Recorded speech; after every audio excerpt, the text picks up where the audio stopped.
Bismillah. Chers sœurs, chers frères, nous avons l'intention, Inch'Allah, d'enregistrer cet entretien aujourd'hui d'une façon informelle, d'une façon ouverte. Notre souci à nous tous, c'est notre devenir après la mort. Vous, mes chers amis, mes chers frères, mes chères sœurs, qui avez la foi en Dieu, qui avez la foi primordiale dans la dernière vie, la deuxième vie, la vraie vie, avons tous ce souci, le souci de nous préparer cette rencontre inéluctable. Donc nous avons une vision du monde et une conception, une conscience de nous-mêmes qui est différente des gens auxquels nous avons affaire, soit ici au Maroc, soit à l'extérieur. Les gens qui n'ont pas reçu la lumière de l'islam, qui n'ont pas la foi, se débattent dans des problèmes terre à terre et sont assis et rassis et contents d'une vie végétative, d'une pensée qui n'a pas encore, qui ne s'est pas encore rendu compte qu'il est dans la passe. Donc, nous essayerons de faire parvenir notre message en utilisant cette langue étrangère qui est le français.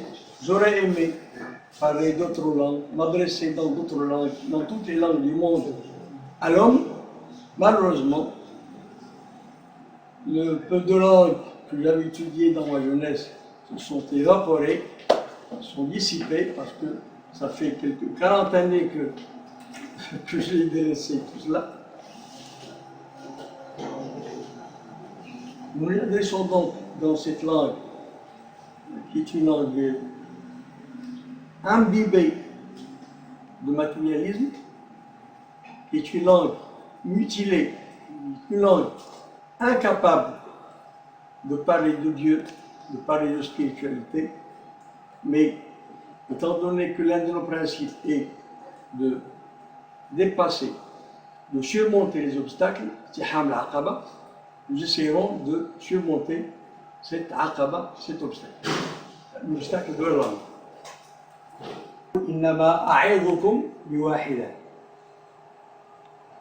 Le prophète, Dieu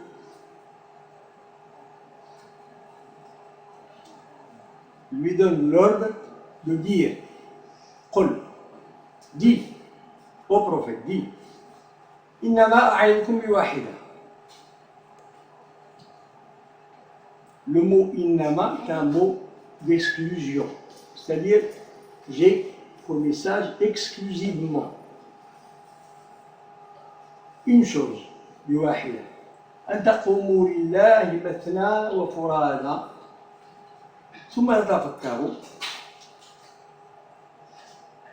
Cette unique chose, c'est que vous vous leviez. Ô homme, lève-toi. L'homme qui ne connaît pas Dieu, est là, abattu, sans âme, sans ambition dans la dépassance vie terrestre. Le prophète est là pour lui dire, lève-toi, ô homme. Fura, maintenant, deux par deux, wa furada, ou par personne. Pourquoi deux par deux? C'est un peu long de disserter là-dessus, mais vous avez le mot clé, c'est as-sofla, la nécessité de as-sohba, du compagnonnage. Parce que vous aurez toujours besoin de quelqu'un pour vous rappeler ce que vous aurez oublié.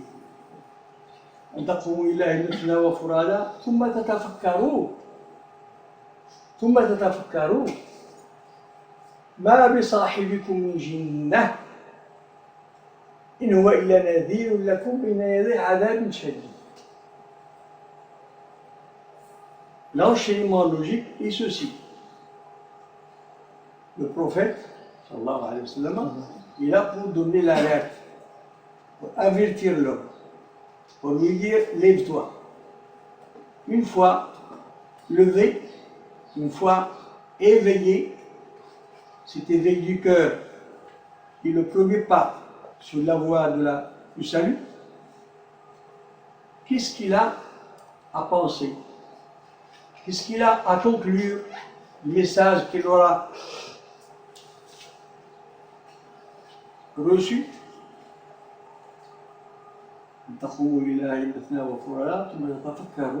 Réfléchis bien, ô homme. Ma bi sahibukum min jinnah. Outre bonhomme, c'est ça la traduction la plus qui touche de très près le texte original du Coran. Votre bonhomme de prophète, c'est ça. Votre bonhomme de prophète, ce n'est pas un sacrilège. Parce que sahibikum, ce bonhomme-là que vous connaissez dès son jeune âge et qui vient un jour vous dit voilà, je suis prophète de Dieu, c'est juste un bonhomme pour les autres. Et Dieu, dans le Coran, emploie cette expression familière pour s'adresser aux gens qui sont, je ne dirais pas familiers, c'est qui sont inconscients. Votre bonhomme de prophète n'est pas un démon. Ce n'est pas quelqu'un qui habite les djinns.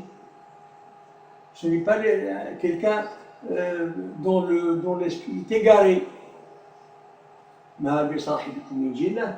Pourquoi? Parce que le prophète, vous l'aurez sans doute rencontré à plusieurs reprises si vous assistez aux leçons de notre Jamaat al-Ihsan. Vous rencontrez souvent la façon dont les Quraysh, kuffar, les hommes impies de Quraysh, qualifient le prophète. Entre autres, ils le qualifient de dément, jnoun, sha'ir, poète, etc. Ma bi sahibikum min jinnah. Ce n'est pas un possédé. In huwa illa nadhirun lakum bayna yaday adhabin shadid.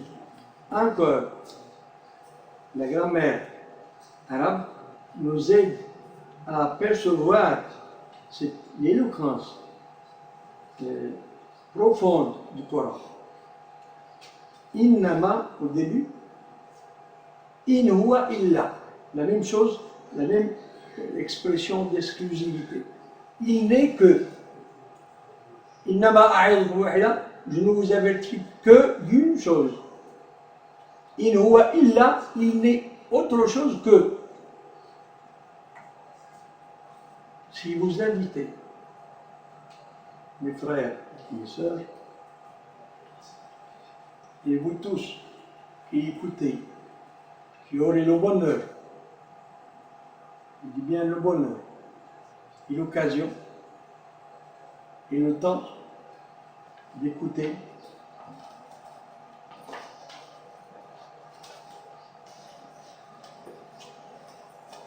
c'est vous dire combien est centrale cette question. La question d'inviter l'homme à se lever parce qu'il sommeille, parce qu'il est inconscient, de se lever pour écouter ceci. Pour écouter la nouvelle, la grande nouvelle de la vie dernière. Si vous ne tenez pas votre homme votre femme, votre jeune homme, votre jeune fille, votre vieille badère de laïque qui a oublié Dieu, si vous ne le tenez pas par ce souci du devenir après la mort, il serait très difficile de le tenir par d'autres moyens. Donc, lève-toi, homme, écoute bien, homme. Le prophète n'est là que pour te dire, avertir, te donner l'alerte avant un châtiment. Adab shadid, un châtiment douloureux. La différence. Un autre mot qu'il ne faut pas employer à tort et à travers, la croyance musulmane. Ce n'est pas une croyance, c'est une certitude. Si vous n'avez pas encore cette certitude, il faut chercher à l'acquérir. Comment l'acquérir? Eh bien, c'est l'objet de toutes nos réunions, de toutes nos leçons, de tous nos enregistrements, comment acquérir cette foi. Donc, nous avons affaire à un homme inculte ou à une femme inculte. Nous avons affaire à un occidental, un kafir d'origine. Nous avons affaire à une personne dressée et blindée contre toute idée de foi et d'islam. Comment allons-nous nous adresser à tout ce monde-là? L'homme inculte, c'est facile, il n'y a pas de difficulté. Informez-le, rappelez-lui ce à quoi ses parents, ses grands-parents ajoutent foi, c'est facile. Mais quant au culturel ou aux acculturés, il faut savoir d'abord sur quelle plateforme de pensée, sur quelle plateforme de civilisation ils sont assis ou ils sont affalés. Lève-toi, homme, et il est affalé, il est là, il a le bonheur consommationniste, mais bien lui, il a oublié. Il n'attend rien de vous. Donc il faut savoir l'arrière-pensée, l'arrière, si j'ose dire, l'arrière-culture, l'héritage culturel de ces hommes, et le présent scientifico-technique qui a la maîtrise et l'influence du 10, 20 milliards d'années-lumière, ça donne le vertige. Faites du calcul si vous pouvez. Ou bien imaginez seulement l'infinie puissance de Dieu. Jusqu'ici, ils ont découvert que cet univers a pour expansion, c'est ça, pour dimension 20, jusqu'ici on parle de 20 milliards d'années-lumière. La lumière, multiplier la vitesse de la lumière par seconde, multipliée par minute, par une heure, par siècle, par millénaire. Étant donné que la lumière parcourt 300 000 km par seconde, alors faites le calcul.